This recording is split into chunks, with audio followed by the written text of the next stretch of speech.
Hello friends, जैसा कि आप कमेंट्स कर रहे थे कि प्रीवियस ईयर के क्वेश्चन पेपर सॉल्व करवाइए, तो मैं आपके सामने प्रीवियस ईयर का क्वेश्चन पेपर लेके आई हूँ। इसमें 2022 पेपर 2 का बाल विकास एवं शिक्षा शास्त्र है।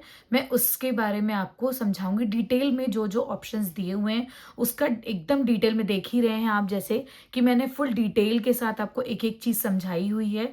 ठीक है, जो आपको आगे के लिए भी काम आने वाली है। ठीक है, तो पहला क्वेश्चन हम देखने वाले हैं, वो है व्यक्तित्व विभिन्नताओं को समझने का प्रयत्न सबसे पहले किसके द्वारा किया गया है।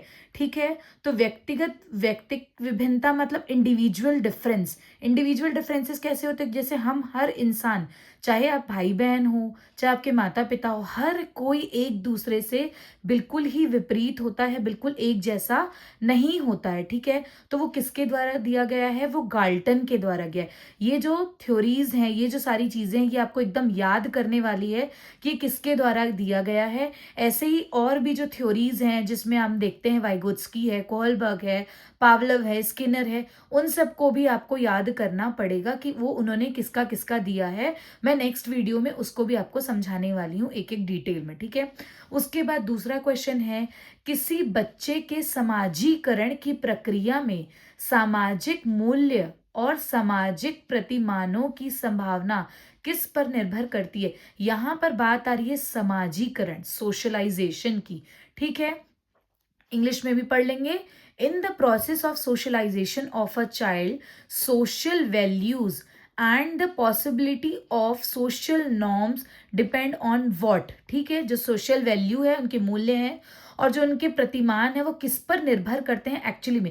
तो हम जहां पर भी समाजीकरण की बात आती है तो उसमें हम देखते हैं कि हम प्राथमिक और द्वितीयक समाजीकरण के बारे में पढ़ते हैं। तो प्राथमिक समाजीकरण तो हमारा परिवार होता है, और जो द्वितीयक होता है वो हमारे साथी समूह होते हैं, हमारे स्कूल होता है, हमारे आसपास का वातावरण होता है। ठीक है, तो यहाँ पे जो पहला ऑप्शन है वो है बच्चे के साथी समूह पर। ठीक है, दूसरा है शारीरिक वृद्धि पर। समाजीकरण का शारीरिक वृद्धि पर तो कोई ऐसा असर नहीं पड़ता है।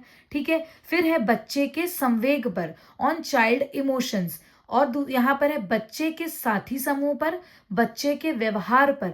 तो यहाँ पे जो है, देखिए, बच्चे के साथी समूह पर जो है ये भी सही हो सकता है, बच्चे के व्यवहार पर ये भी सही हो सकता है, और एक तरफ से बच्चे के संवेग पर भी, क्योंकि समाजीकरण की प्रक्रिया बच्चों के इमोशंस पे भी इफेक्ट करती है, उनके व्यवहार पर भी इफेक्ट करती है, और जो साथी समूह है पर उनके द्वारा भी इफेक्ट करती है। तो इसीलिए इस आंसर को क्या कर दिया है? विलोपित कर दिया गया है और इसको हटा दिया गया है। ठीक है, अब बात आती है थर्ड क्वेश्चन की, जिसमें आपकी एक थ्योरी भी कवर हो जाएगी कि पहला, इसके बाद है सिगमंड फ्रॉइड के अनुसार पुत्री में पिता के प्रति निम्नलिखित में से कौन सी मानसिक ग्रंथि पाई जाती है। ठीक है, इंग्लिश में, according to Sigmund Freud which of the following mental gland is found in the daughter towards the father. ठीक है, सिगमंड फ्रॉइड है, इन्होंने क्या किया था? मनोलैंगिक विकास के चरण दिए हैं। उन्होंने 5 चरण दिए हैं, इसमें आता है तीसरा चरण है फेलिक स्टेज, उत्तर लैंगिक अवस्था। ये जो है 3 से 6 साल तक की है। ठीक है, इसमें 2 है, एक है इडिपस और एक है इलेक्ट्रो। ठीक है, तो जो इडिपस होता है उसमें क्या होता है, पहले हम समझ लेंगे दोनों चीजों को, फिर उसके बाद मैं करेक्ट ऑप्शन की बात करूंगी। पहले है जो है वो इडिपस है। इडिपस में क्या है? लड़कों का माता के प्रति प्रेम और पिता के प्रति रुझान कम। ठीक है, अपोजिट सेक्स अट्रैक्शन। ठीक, अब जस्ट इडिपस है, इसका जस्ट अपोजिट क्या हो जाएगा? इलेक्ट्रो हो जाएगा। इलेक्ट्रो में क्या होगा कि पुत्री में पिता के प्रति तो प्रेम रहेगा, लेकिन माता के प्रति रुझान क्या हो जाएगा?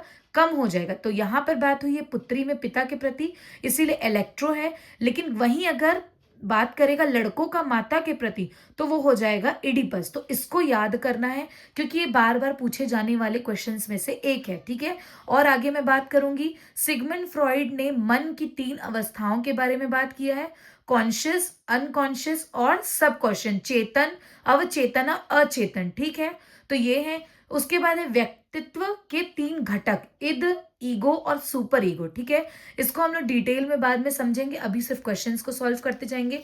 फिर है ऐसी भाषा को शिक्षा का माध्यम बनाना चाहिए।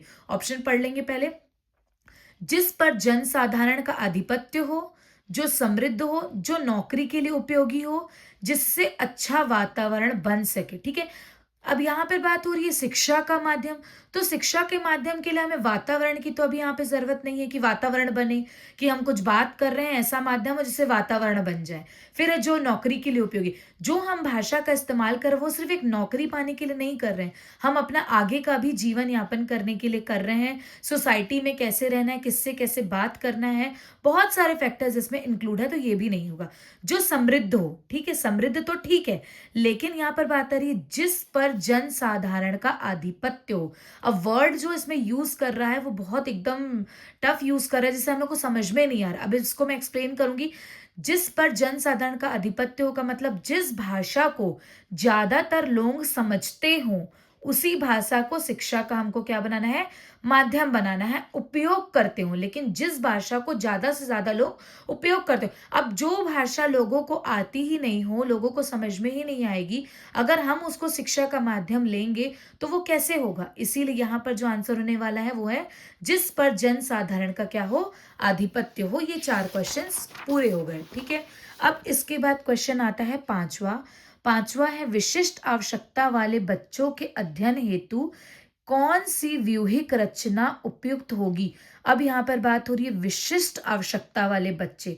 विशिष्ट आवश्यकता वाले बच्चे क्या है, जिनको बहुत सारे, जैसे हम लोग डिसेबिलिटीज पढ़ते हैं कि बच्चों में कोई प्रॉब्लम है, चाहे वो जन्म से हो या बचपन से हो या कुछ समय होने के बाद उनमें कोई प्रॉब्लम आ रही हो, तो उसमें ये सारे बच्चे इंक्लूड होते हैं, ठीक है।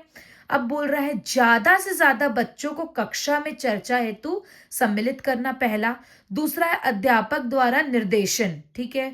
यहां पर आपको यहां पर एक चीज ये समझनी है कि जब भी ऑप्शन में बता रहा है अध्यापक द्वारा निर्देशन, मतलब सिर्फ निर्देशन ही दिया जा रहा है, तो इसमें एक्टिव पार्टिसिपेशन नहीं हो रहा है, इसमें बच्चों का एक्टिव पार्टिसिपेशन नहीं हो रहा है, बच्चे इसमें सम्मिलित नहीं हो रहे, सिर्फ अध्यापक द्वारा ही निर्देशन दिया जा रहा है, ठीक है। उसके बाद है सहपाठियों द्वारा अनुशिक्षण तथा सहकारी अधिगम। चौथा है अध्यापक के लिए योग्यता आधारित समूहीकरण, ठीक। तो यहाँ पे जो पहला ऑप्शन है उसको हम कैसे अलग करेंगे, देखिए यहाँ पर लिखा है ज्यादा से ज्यादा, तो जहां पे भी ये ज्यादा से ज्यादा वर्ड का इस्तेमाल हो रहा है, अधिक से अधिक वर्ड यूज हो रहा है, बार बार यूज हो रहा है, इसको एक नेगेटिव वर्ड की कैटेगरी में रखा जाता है, तो ये आंसर तो नहीं होगा। अध्यापक द्वारा निर्देशन भी मैंने बता दिया कि अध्यापक नहीं, इसमें बच्चे एक्टिव पार्टिसिपेट करें। तीसरा है सहपाठियों द्वारा अनुशिक्षण तथा सहकारी अधिगम, मतलब पीयर ट्यूटोरिंग एंड कोऑपरेटिव लिखा हुआ है, कोऑपरेटिव लर्निंग, मतलब जो बच्चे हैं स्पेशल नीड वाले, अगर उनके सहपाठी भी उनके द्वारा पढ़ेंगे और उनको गाइड करेंगे तो वो ज्यादा ही अच्छा रहेगा बच्चों के लिए, ठीक है। अब हम बात करेंगे छठवां क्वेश्चन, बालकों के बौद्धिक विकास की 4 विशिष्ट अवस्थाओं को किसने बतलाया है। तो बौद्धिक विकास मतलब हमारा आ गया कॉग्निटिव या फिर इंटेलेक्चुअल डेवलपमेंट, ठीक है। तो ये किसने दिया था, तो ये दिए हैं हमारे प्याजे ने दिया। इन्होंने 4 अवस्थाएं दी हैं बच्चों की, ठीक है। उन 4 अवस्थाओं के बारे में पूछा गया है। स्किनर के बारे में भी हमको जानना होगा कि स्किनर ने क्या किया है, ऑपरेंट कंडीशनिंग की बात की है। कोहलबर्ग ने नैतिक विकास के बारे में बात की है। एरिक्सन ने मनोसामाजिक विकास की 8 अवस्थाएं दी हैं, ठीक है। अब 7वां क्वेश्चन है शिक्षा के स्तर को उच्च करने के लिए क्या किया जाना चाहिए। जो हमारा शिक्षा का स्तर है, अगर उसको हमको उच्च करना है तो उसके लिए हमको क्या करना पड़ेगा, अध्यापकों को उच्च वेतन देना, बिल्कुल भी गलत बात। यहाँ पर फिर से अध्यापक की बात आ गई, तो ये आंसर को हमको तुरंत काट देना, ठीक। पाठ्य पुस्तकों का सतत मूल्यांकन, टेक्स्ट बुक पर आधारित नहीं होना चाहिए। कोई भी चीज जो है सिर्फ टेक्स्ट बुक पर आधारित नहीं होगा, टेक्स्ट बुक है लेकिन एक ये साधन का काम करता है, ठीक है। पाठ्यक्रम में उचित संशोधन, ठीक है।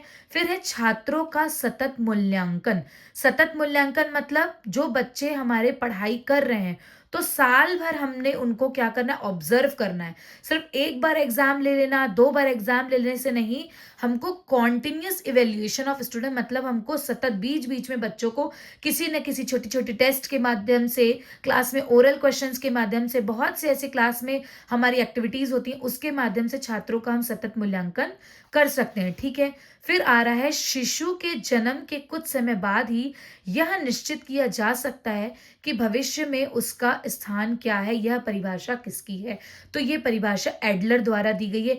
ऐसे ही एग्जाम में बहुत सी छोटी छोटी परिभाषाएं हैं जो पूछता है, तो जो क्वेश्चंस हम पढ़े होते हैं अगर बनता है तो बन जाता है, लेकिन अगर कुछ थ्योरीज हमने नहीं पढ़ी है तो वो हमसे नहीं बन पाता है, ठीक है। अब नेक्स्ट क्वेश्चन में हम आ जाते हैं, कौन सा कथन मानव विकास के संबंध में क्या है। अब यहाँ पे सर्कल लगाने की बात है क्योंकि यहाँ पे गलत पूछ रहा है, ठीक है।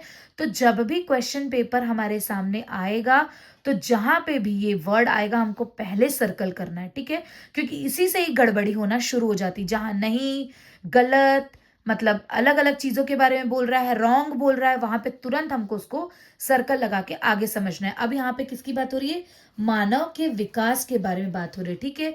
अब बाकी देखेंगे, विकास पूर्वानुमान होता है, ठीक, वेरी गुड, ये बहुत सही ऑप्शन दिया है कि विकास हमारा क्या होता है, पूर्वानुमान होता है। हम पूर्वानुमान लगा सकते हैं, जैसे कि हम एग्जाम्पल ले लें कि छोटा बच्चा कुछ भी चीज कर रहा है, बहुत बैट बॉल खेल रहा है, किसी भी कार्य को कर रहा है, तो हम पूर्वानुमान लगाते हैं ये बड़े होकर क्रिकेटर बनेगा। फुटबॉल खेल रहा है तो बड़े होकर फुटबॉल खेलेगा।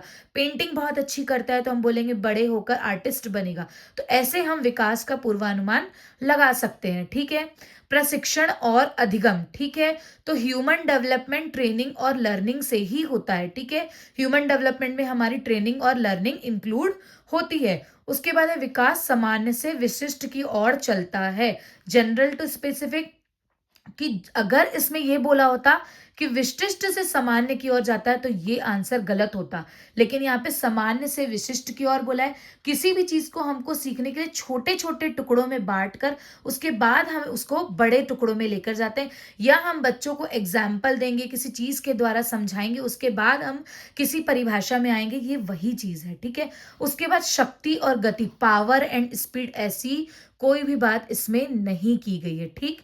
तो ये हमारा आंसर क्या हो जाएगा, गलत हो जाएगा। उसके बाद 10वां आता है, सतत एवं व्यापक मूल्यांकन का उद्देश्य नहीं है, ठीक है। इसमें फिर बात आ गई, मूल्यांकन का उद्देश्य नहीं है, तो पढ़ते हैं, अध्यापन एवं अधिगम प्रक्रिया को शिक्षक केंद्रित कार्यकलाप में बदलना, ठीक है। जो हमारी transforming the teaching and learning process into a teacher centred activity नहीं है बोला है। और यहाँ पे किसके बारे में बात कर दिया है, टीचर सेंटर्ड एक्टिविटी। तो मैंने बताया आपको, जहां पे भी शिक्षक के ऊपर ही केंद्रित कर रहा है वो आंसर बिल्कुल गलत होगा, क्योंकि हम अगर कोई भी क्वेश्चन आ रहा है उसमें हमें बच्चों को चाइल्ड सेंटर्ड रखना है, ठीक है, ना कि वो शिक्षण या फिर अधिगम प्रक्रिया को शिक्षक केंद्रित करना, ठीक है। दूसरा है बोधात्मक भावात्मक कौशलों के विकास में मदद करना, ये सही है। याद रखने पर बल देने के बदले सीखने की प्रक्रिया पर बल देना, तो ये पॉजिटिव है। देखिए आपको आंसर से ही समझ में आ रहा है। छात्रों के सीखने की प्रक्रिया एवं परिवेश के बारे में उपयुक्त निर्णय लेना, ठीक है। तो देखिए यहाँ पर क्या हो रहा है, परिवेश है जो उसका क्या ले रहे हैं, उपयुक्त निर्णय ले रहे हैं सीखने की प्रक्रिया में। तो ये जो तीनों ऑप्शन है वो क्या है, पॉजिटिव है। ये एक आंसर जो हमारा क्या है, नेगेटिव है, ठीक। अब हमारा 11वां क्वेश्चन आता है, श्रवण बाधित बच्चों के लिए शिक्षा व्यवस्था के क्षेत्र में किसका नाम उल्लेखनीय है। Annie Besant, William Jones, Helen Keller, तो मारिया मॉन्टेसरी, ठीक है। तो यहाँ पे आएगा हेलन केलर, ठीक है। हेलन केलर कौन थी, तो ये भी एक जो दृष्टिबाधित और श्रवण बाधित एक बच्ची थी, जिसको 19 मंथ की थी, तो जब उसको बहुत सारी क्या हो गई, प्रॉब्लम हो गई, वो नेत्रहीन और बधिर हो गई, ठीक है। उसके बाद उनको एक ट्यूटर मिली, एनी सुलीवन, उन्होंने उसको पढ़ाया, ठीक है। और ये पहली नेत्रहीन बधिर महिला थी जिन्होंने कॉलेज की क्या की, डिग्री को क्या किया, प्राप्त किया, ठीक है। तो हमको याद रखना है कि जो श्रवण बाधित बच्चों के लिए शिक्षा व्यवस्था के लिए किसका नाम उल्लेखनीय है, तो हेलन केलर।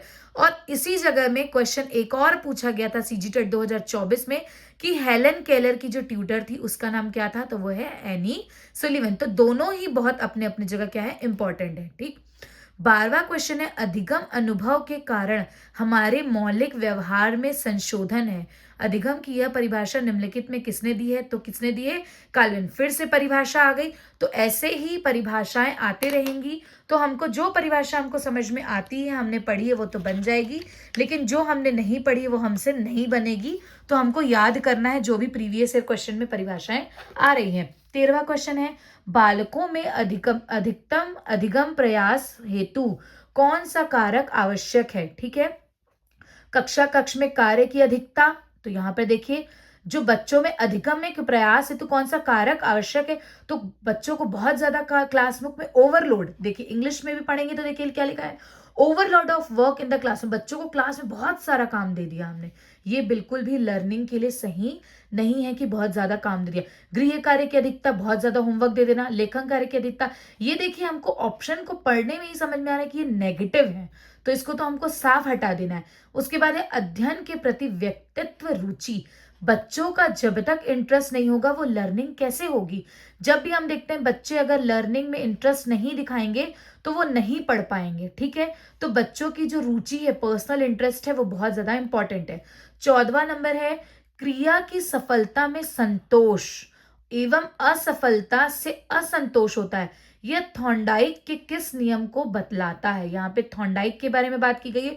थॉर्नडाइक ने 3 नियम के बारे में बात की थी। पहला है अभ्यास का नियम, दूसरा है प्रभाव का नियम, तीसरा है तत्परता का नियम और उपर्युक्त सभी। ठीक है, तो यहाँ पे क्रिया की सफलता में संतोष, अगर तो कोई काम हमारा सक्सेसफुल हो गया तो हमें बहुत अच्छा लगेगा, सेटिस्फाइड हो जाएंगे हम। लेकिन असफलता, डिससेटिस्फैक्शन हो जाएगा, हमको असंतोष हो जाएंगे, तो ये किसके अंदर आएगा? प्रभाव के नियम। ठीक है, पहला हम समझ लेते हैं अभ्यास का नियम। अभ्यास मतलब किसी भी चीज को, जैसे मैं अभी इस क्वेश्चन पेपर की बात कर लूं, अगर इस क्वेश्चन पेपर को हम प्रैक्टिस नहीं करेंगे, हम लोग प्रीवियस क्वेश्चन पेपर को नहीं सॉल्व करेंगे, पढ़ के हम चले गए, हमने कोई एक्सरसाइज किया ही नहीं, प्रैक्टिस की ही नहीं हमने, तो हमें वहां पर कैसे याद आएगा? तो ये वही चीज है, अभ्यास का नियम। किसी भी चीज को हमेशा हमको क्या करनी है? बार बार प्रैक्टिस करते रहनी है, तो ये अभ्यास का नियम वो बताता है। तत्परता का नियम कैसे होता है? तत्परता का नियम मतलब हम बच्चों को क्लासरूम में जब पढ़ा रहे हैं तो पहले हमको क्या करना होता है? क्लास में जाके उनको इंटरेस्ट डेवलपमेंट करना होता है। उनको क्या करते हैं? ब्रेन स्टॉर्मिंग करते हैं, पहले उनसे क्वेश्चन करेंगे, उनको एक्टिविटीज करवाएंगे, अलग अलग कार्यों में उनको रुचि जागृत करेंगे। तो ये आता है तत्परता का नियम कि जब वो बच्चा एकदम तत्पर हो जाएगा पढ़ने के लिए, ये उस नियम पे, इस नियम पे वो वाली बात आती है। यहाँ पे संतोष और असंतोष की बात है, तो जहां पे भी क्वेश्चन में आपको दिख गया संतोष और असंतोष थॉर्नडाइक द्वारा, तो आपको तुरंत लगा देना है प्रभाव का नियम, क्योंकि प्रभाव के नियम को संतोष और असंतोष के नाम से ही जाना जाता है। ठीक है, 15वां नंबर क्वेश्चन है, सीखने के अंतर्दृष्टि सिद्धांत को किसने बढ़ावा दिया है? इनसाइड थ्योरी ऑफ लर्निंग को किसने बढ़ावा दिया है? गेस्टाल्ट सिद्धांतवादी। गेस्टाल्ट सिद्धांतवादी कौन थे? कोहलर थे। कोहलर ने एक चिंपांजी के ऊपर एक्सपेरिमेंट किया था जिसका नाम था सुल्तान। इसको डिटेल में हम कभी फिर आगे पढ़ेंगे, अब आगे हम डिस्कस करते हैं। किस तरह के प्रश्न सबसे अधिक उत्तम होते हैं? प्रश्न जो बच्चों से पूछे जाते हैं वो सबसे अधिक उत्तम कैसे होते हैं? जो बच्चों का ध्यान आकर्षित करने वाले हों, जो सटीक हों, पिछली परीक्षा में आ चुके हों, समस्या प्रधान और हल ढूंढने में सहायता करते करें। अब आप देखिए, आपको खुद से पढ़ने से ये नेगेटिव और पॉजिटिव चीजें समझ में आएगी कि जो बच्चों का ध्यान, इसने क्या बोला? अधिक उत्तम, यहाँ पे उत्तम की बात की, सबसे बेस्ट पूछा है, तो सबसे बेस्ट हमारा क्या है? समस्या प्रधान और हल ढूंढने में सहायता करे। इसमें क्या होगा? बच्चा एक्टिवली पार्टिसिपेट हो। अब क्या होगा? पिछले प्रश्न में आए हों, जो एकदम सटीक हो, जो बच्चों का ध्यान आकर्षित करे, ये सारी चीजें नहीं। यहाँ पर जो एक्चुअल जो आंसर होगा वो होगा समस्या प्रधान और हल ढूंढने में क्या करे? सहाय करे, क्योंकि इसमें बच्चा एक्टिवली पार्टिसिपेट करे। कभी भी कोई भी ऑप्शन आएगा तो आपको देखना है कि बच्चा किसमें एक्टिव पार्टिसिपेट कर रहा है, जिसमें बच्चा क्या हो रहा है? सक्रिय हो। ठीक है, अब आगे हम बात करेंगे 17 नंबर क्वेश्चन की। अभिप्रेरणा के स्वरूप में निम्नलिखित में से कौन से लक्षण क्या है? सम्मिलित है। अभिप्रेरणा मतलब मोटिवेशन की बात कर रहा है। ठीक है, मोटिवेशन में शक्ति संचालन मतलब पावर ऑपरेशन, परिवर्तनशील मतलब चेंजेबिलिटी, निरंतरता मतलब कॉन्टिन्यूटी, उपरोक्त सभी इसमें आएगा। उपरोक्त सभी बोला है कैरेक्टरिस्टिक, मोटिवेशन का जो नेचर है उसकी विशेषता के बारे में पूछा है, तो उसकी विशेषता में ये तीनों चीजें सम्मिलित हैं। ठीक है, फिर आ रहा है बुद्धि एवं व्यक्तित्व में वंशानुक्रम की क्या भूमिका है। ठीक है, महत्वपूर्ण भूमिका है, नाम मात्र की भूमिका है, अपूर्वानुमेय भूमिका है, आकर्षक भूमिका है। ठीक है, तो इसमें जो पहले मॉडल आंसर जब पहले आया था उसमें लिया था नाम मात्र की भूमिका है, लेकिन जब करेक्ट ऑप्शन आया उसके बाद आया महत्वपूर्ण भूमिका है, क्योंकि जो बच्चों की बुद्धि है और जो व्यक्तित्व है वो बच्चों का वंशानुक्रम पे निर्भर करता है। कि वंशानुक्रम मतलब पेरेंट्स, उनके पेरेंट्स से जो बच्चों को प्राप्त हो रहा है उसे ही वंशानुक्रम कह रहे हैं। हेरिडिटी होती है जो बच्चों की, वो क्या होती है, हमें पेरेंट्स से प्राप्त होती है। तो बच्चों की बुद्धि और व्यक्तित्व बहुत हद तक, मतलब बोलने 100% भी हम मान सकते हैं कि वो क्या करता है, बच्चों की बुद्धि और व्यक्तित्व वंशानुक्रम पर निर्भर करती है। ठीक है, उसके बाद क्वेश्चन है बुद्धि और बुद्धि परीक्षण के महत्व का निम्नलिखित में से कथन का पता चलता है। ठीक, बुद्धि परीक्षण की भूमिका व्यवसायिक मार्गदर्शन में अहम होती है, ये बिल्कुल सही है। बुद्धि परीक्षणों द्वारा छात्रों को उन्नति के मार्ग पर प्रशस्त किया जाता है, ये भी ठीक है। अनुसंधान के विभिन्न घटकों में चयन हेतु बुद्धि एक आधार होता है, और उपरोक्त सभी, तो ये सारे पॉजिटिव आंसर्स हैं, तो ये क्या हो जाएंगे हमारे उपरोक्त सभी। ठीक, उसके बाद है जिन बच्चों के परिवार का वातावरण प्रजातांत्रिक होता है वह अन्य बच्चों के अपेक्षाकृत ज्यादा होते हैं। प्रजातांत्रिक मतलब क्या होता है, इंग्लिश में बोलते हैं डेमोक्रेटिक। डेमोक्रेटिक मतलब आजादी अपनी बात को रखने की, किसी भी बात को रखने की हमको क्या मिलती है, पूर्ण आजादी। हमारे जो कक्षा का जो वातावरण है वो भी हमारा कैसा होना चाहिए, प्रजातांत्रिक होना चाहिए, जिसमें बच्चे अपने आप को खुलकर बात कर सके। ठीक है, परिवार का वातावरण हो, आसपास का वातावरण हो, कक्षा का वातावरण हो, अगर वहां पर डेमोक्रेटिक की बात हो रही है तो उसका मतलब है आजादी अपनी बात को रखने की। ठीक है, तो अब इसमें बोला अन्य बच्चों की अपेक्षा ज्यादा होते हैं। जहां पे बच्चा प्रजातांत्रिक है वहां अन्य बच्चों की अपेक्षा बच्चा बहुमुखी और अधिक क्रियाशील होते हैं। ठीक है, एक्सट्रोवर्टेड सुनते हैं ना, इंट्रोवर्टेड और एक्सट्रोवर्टेड। एक्सट्रोवर्टेड मतलब क्या होता है, जो बच्चे अपनी बात को खुलकर रह सकते हैं और अपनी जो होते हैं एक्टिविटी को एक्टिवली पार्टिसिपेट कर पाते हैं। ठीक है, अब नेक्स्ट हमारा क्वेश्चन है किसी समस्या पर चर्चा करने का अवसर जब विद्यार्थियों को समूह पे दिया जाता है तब उनके सीखने का क्रम क्या होता है, बेहतर हो जाता है, स्थिर रहता है, घटता है, समान रहता है। ये देखिए नेगेटिव पॉइंट्स हैं। जब बच्चा समूह में कार्य कर रहा है, एकदम ध्यान से समझना है, जब बच्चा किसी भी कार्य को समूह में करता है तो वो उस कार्य को हमेशा बेहतर तरीके से कर पाएगा। ठीक है, समावेशी शिक्षा कक्षा की विशेषता नहीं है। देखिए नहीं आया, मैंने इसको क्या कर लिया, अंडरलाइन कर दिया। ठीक है, नहीं है की बात की। वास्तविक तथा सतत आंकलन की व्यवस्था, ये ठीक है। शिक्षक द्वारा आत्मीय एवं मित्रत्व व्यवहार का प्रयोग, बिल्कुल सही है। अलग सहायक सामग्री का प्रयोग अलग अलग विषय हेतु, बिल्कुल करेक्ट। समग्र विद्यार्थियों का एक ही ज्ञान क्षमता वाले, अब यहाँ पे समावेशी कक्षा की बात हुई है, लेकिन यहाँ क्या किया, मतलब overall student with the same knowledge ability, मतलब सबके लिए एक जैसा बना दिया, नहीं। हर कक्षा में बच्चे अलग अलग प्रकार के होते हैं, तो उनकी जो चीजें हैं वो भी हमारी क्या होती है, अलग अलग होती है। ठीक, अब है उच्च प्राथमिक स्तर पर एक बच्चे शिक्षक में एक अच्छे शिक्षक में सबसे महत्वपूर्ण विशेषता क्या होनी चाहिए, पढ़ाने की उत्सुकता, ठीक है। धैर्य और दृढ़ता, विषयों के ज्ञान में दक्षता, शिक्षण पद्धतियों के ज्ञान की दक्षता, क्या जो टीचर है वो जो मेथड्स है वो अच्छे तरीके से यूज कर पा रहा है। ठीक है, ये प्राइमरी लेवल पे बात करेंगे तो धैर्य और दृढ़ता, पेशेंस रखना पड़ता है, क्योंकि वो प्राइमरी लेवल के जो बच्चे होते हैं उनको बहुत ध्यान से हमें समझाना पड़ता है। लेकिन यहाँ पर बात हुई है उच्च प्राथमिक स्तर की, तो हमने ले लिया है शिक्षण पद्धतियों के ज्ञान की दक्षता, मतलब टीचिंग मेथड का कैसे टीचर एक यूज कर रहा है। ठीक, फिर है यदि आपकी कक्षा का कोई विद्यार्थी विद्यालय में होने वाले हर गतिविधि के विषय में जानने को उत्सुक रहता है तो उसके विषय में आपके विचार क्या है, वह बच्चा पिछड़ा हुआ है, कैसे पिछड़ा हुआ, अगर तो वो बच्चा सारी चीजों में एक्टिवली पार्टिसिपेट कर रहा है तो पिछड़ा तो हुआ ही नहीं। उसका पढ़ाई में मन नहीं लगता, बिल्कुल नहीं, वो गतिविधि में शामिल ही हो रहा है तो पढ़ाई में कैसे मन नहीं लगेगा। उस विद्यार्थी का मन खेल में रहता है, ऐसा नहीं, क्योंकि वो हर चीज की बात हो रहा है, वो हर चीज में पार्टिसिपेट करे। तो ये देखिए ये तीनों ऑप्शन क्या है, नेगेटिव है। वो सृजनशील विद्यार्थी, मतलब वो कैसा है, क्रिएटिव है, क्योंकि वो सब चीज में इन्वॉल्व हो रहा है। ठीक है, नेक्स्ट है व्यक्तित्व तथा वातावरण से संबंधित कारकों का प्रभाव अधिगम पर किस अवस्था पर पड़ता है, मतलब ऐसी कोई अवस्था है, पूर्व बाल्यावस्था, किशोरावस्था, बाल्यावस्था या संपूर्ण जीवन, तो जो बच्चों के इन्वायरमेंटल फैक्टर्स हैं या जो पर्सनल फैक्टर्स हैं वो बच्चों के लाइफ लॉन्ग होते हैं, क्योंकि इन्वायरमेंट में तो हम लाइफ लॉन्ग रहते हैं ना, तो जो हमारी पर्सनालिटी डेवलपमेंट होता है वो हमारा लाइफ लॉन्ग चलता है। ठीक है, बालकों के वर्गीकरण और उनके प्रमुख लक्षणों को जोड़ी बनाइए। ठीक है, बिल्कुल ध्यान से समझना है क्योंकि इसको अलग अलग रूप में भी आपसे क्वेश्चन में पूछ सकता है। प्रतिभाशाली बच्चे, रचनात्मक बच्चे, पिछड़े हुए, अधिगम अयोग्य या मानसिक रूप से मध्य। अब यहाँ पर बात हुई है ब्रिलियंट बच्चे, जो बहुत ब्रिलियंट स्टूडेंट होते हैं वो होते हैं उच्च बुद्धि वाले। ठीक है, रचनात्मक मतलब जो क्रिएटिव बच्चे, जो अभी हमने ऊपर भी बात की थी, वो कैसे होते हैं, आविष्कारक होते हैं। ठीक है, उसके बाद है पिछड़े हुए, जो बिल्कुल पिछड़े हुए बैकवर्ड बच्चे हैं वो कैसे होते हैं, औसत से बिल्कुल ही पीछे होते हैं।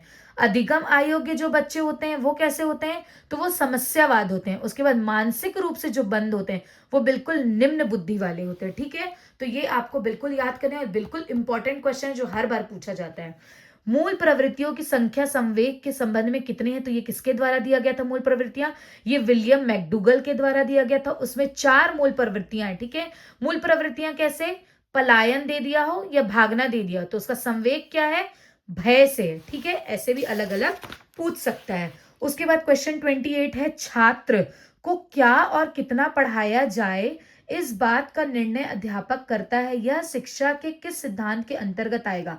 निश्चित उद्देश्य का सिद्धांत, रुचि का सिद्धांत, नियोजन का सिद्धांत या चयन का सिद्धांत। ठीक है, तो जब पहले आंसर की आई थी तब उसमें रुचि का सिद्धांत लिया गया था, लेकिन जो फाइनल आंसर की है उसमें फाइनल जो लिया गया है वो नियोजन का सिद्धांत, मतलब प्लानिंग। जो टीचर होता है वो क्या करना है, कितना करना, पढ़ाया कैसे जाए, क्या जाए, उसके लिए टीचर क्या करता है, प्लानिंग करता है। तो इसीलिए हमने नियोजन का सिद्धांत लिया है। ठीक है, 29 सामान्यता निबंधात्मक प्रश्नों का प्रयोग विद्यार्थियों के मूल्यांकन के लिए किया जाता है। इस प्रकार के प्रश्नों की खामियां होती हैं। अब देखिए यहाँ पे खामियों की बात कर रहा है, तुरंत हमने सर्कल लगा लिया। ठीक है, तो विश्वसनीयता एवं वस्तुनिष्ठता की कमी, भाषा संबंधी योग्यता और बुद्धि लब्धि में घनिष्ठ संबंध होता है, यह कथन है स्पाइकर तथा इरविन का। ठीक है, तो ये देखिए आपको समझना होगा कि 4 से 5 क्वेश्चन जो हैं वो तो परिभाषा से ही आ जा रहे हैं, तो आपको एकदम डिटेल में सारी चीज़ों को समझना होगा।